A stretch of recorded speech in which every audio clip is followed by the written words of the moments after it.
Продължа тук да видя дали ще излезне нещо. Тук докато купех скирката.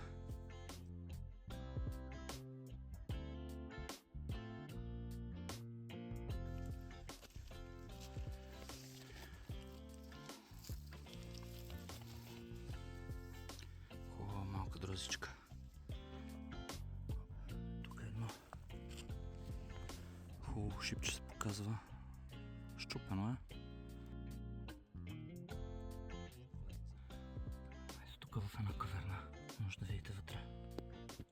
Тези остричките работи всичките са кристалчета.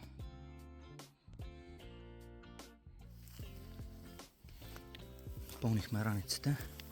Срещнахме няколко човека, които усърдно се трудят. И може би ще приключим за днес с една по-голяма бруза, която ми я връчаха горе. Казах, че ни трябва.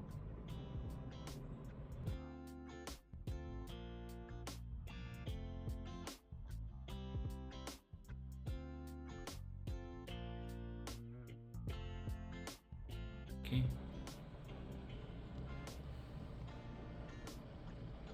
Още не съм ги изчистил от калта. Ето ги вече поизмити, поне от калта.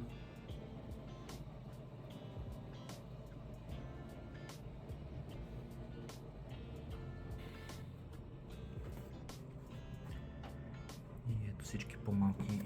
Тук има чатпати, някои по-голями шипчета и малки друзички, които успяхме да открием.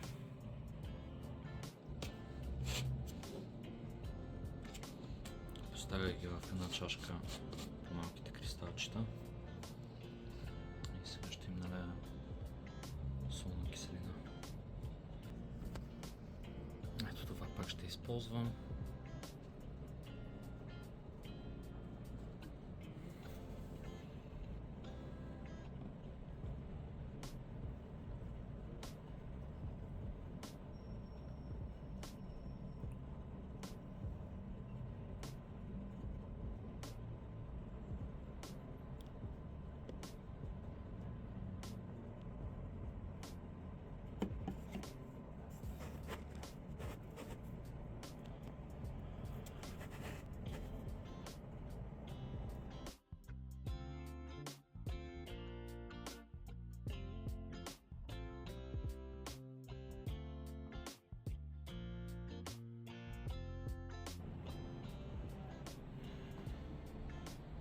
Сега ще ги изкисна в вода, докато се изкисват.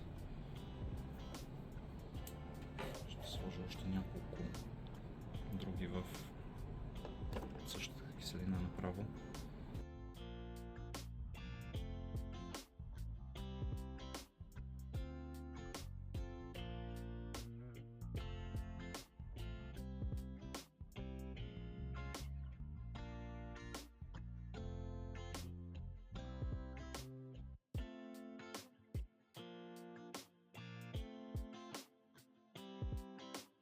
След около седмица почистване и пробиране, тези са най-добрите, които излезнаха сред малките.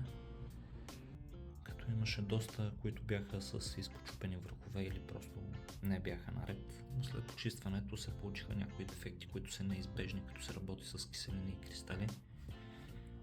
Като например, ето тук може да видите отцветяването по кристалите, които не са много хубави. Най-лошия пример е ето този хубав кристал. Леко чупнат. Не е нещо фатално, но ето това тук отцветяване хич не е хубаво. Като има и няколко хубави друзи.